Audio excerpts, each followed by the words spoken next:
Welcome to another story presentation from Read Me a Story Inc., located on the web at readmeastoryinc.com. Miz Mephitis by Robert Culp.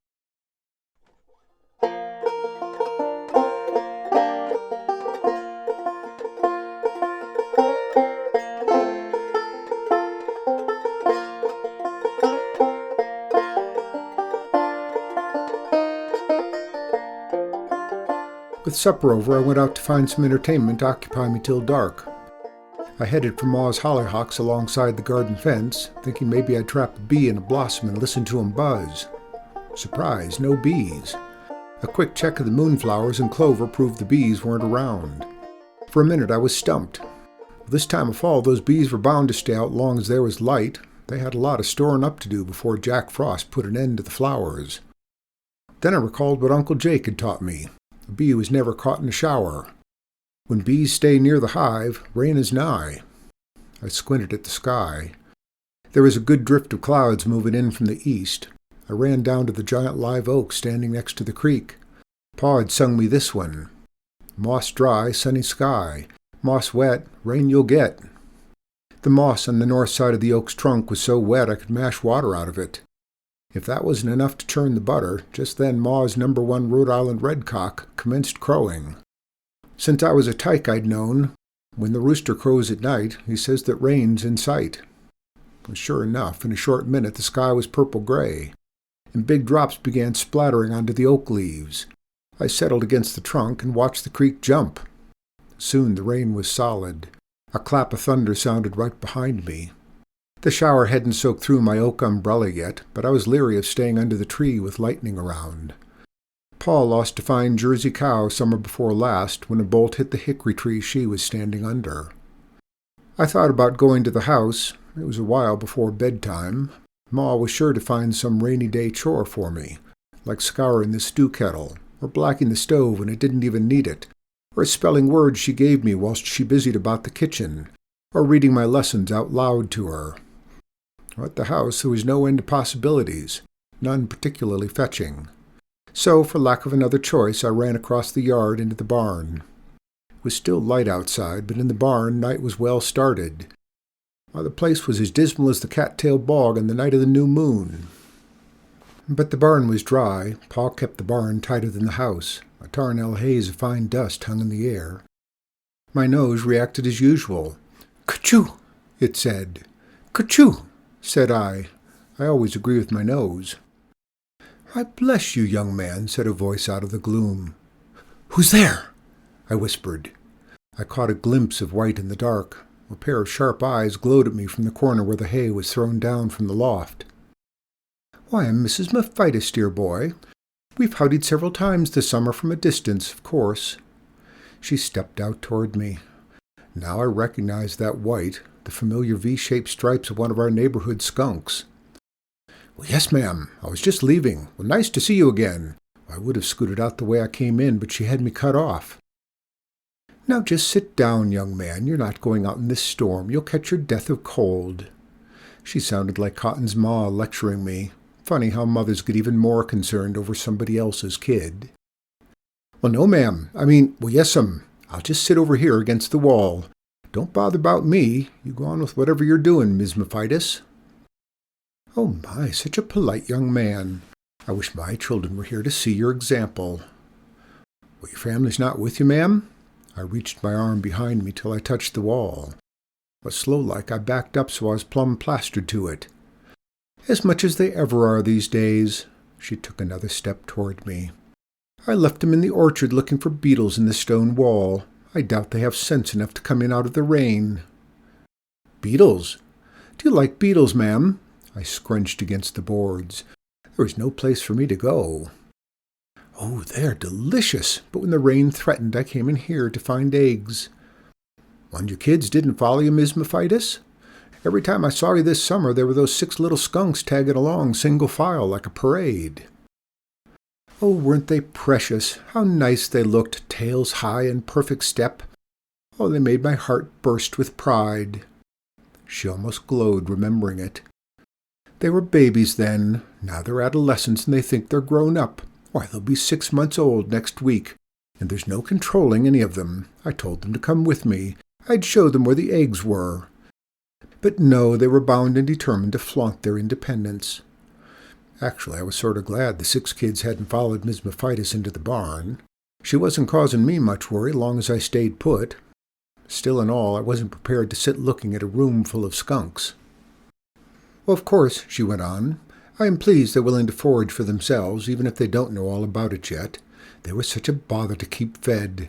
A body never worked so hard. From the time they were 2 weeks old, I ran myself ragged finding them meat. Meat? Said I, forgetting my danger. You mean our chickens, I reckon. Well, I suppose we have taken a fat hen now and again. She sounded embarrassed. Mark went up from my side. But mostly wild things, snakes and frogs and crawdads and birds. Any bird that roosts on the ground is likely to furnish our dinner sooner or later. And beetles, I said to show off my lesson. Oh, my goodness, yes. Every kind of bug, from caterpillars and crickets to roly-polies and stink bugs. She didn't even blink when she said stink bugs. Well, she wasn't self-conscious about that. Even bees. Especially bees. If we find a hive low enough to reach, we'll feast for days. Well, don't they sting you? Not so's I've ever noticed. Little things don't trouble you when you're having a good time. I was beginning to believe there's a lot more to skunks than I had imagined, but I'd still feel better if she'd leave. Maybe she got worried about her kids.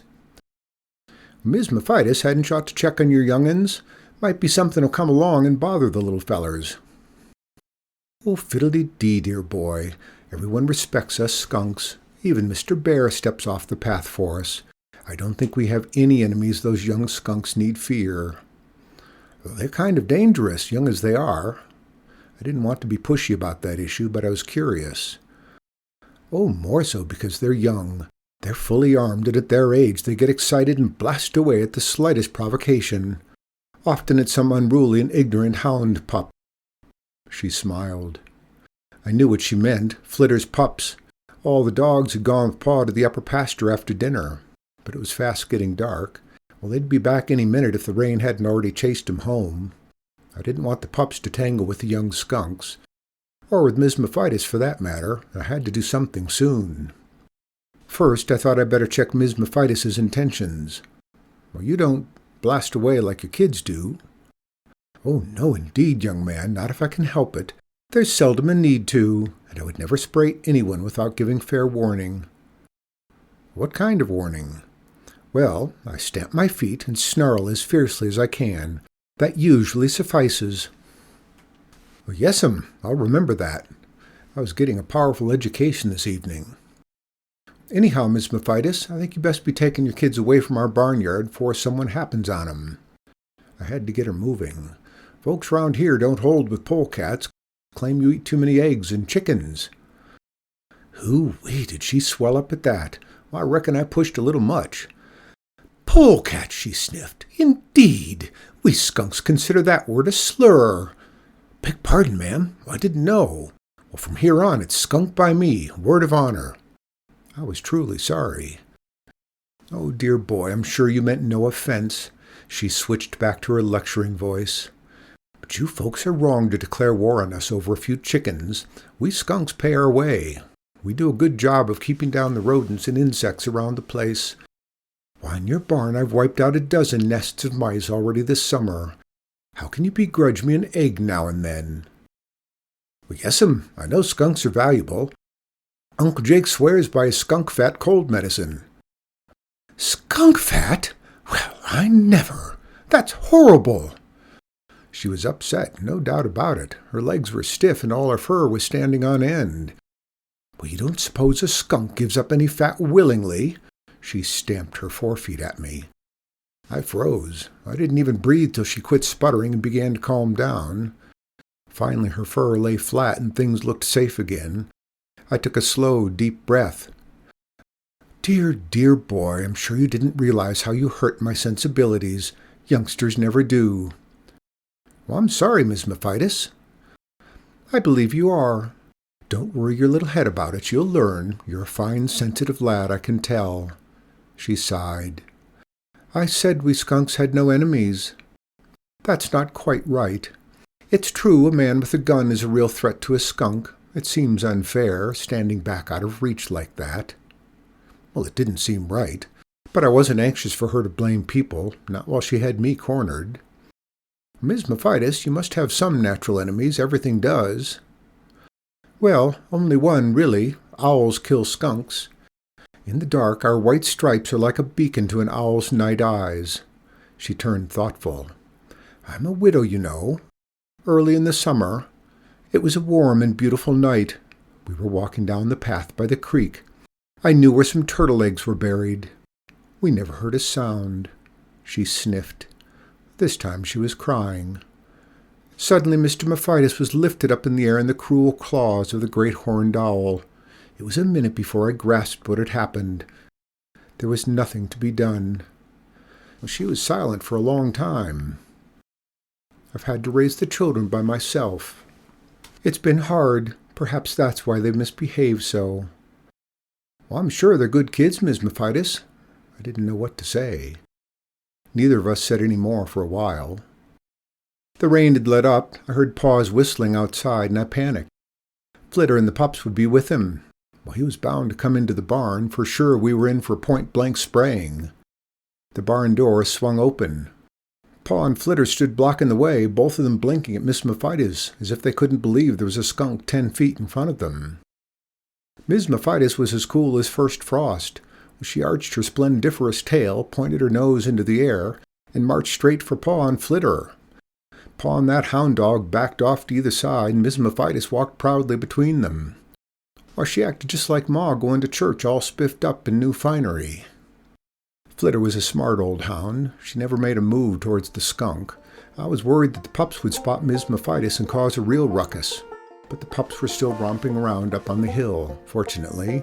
Well, Paw looked at me sitting by the far wall. Rooster, what in the world were you doing shut up in the barn with that skunk? I just shrugged.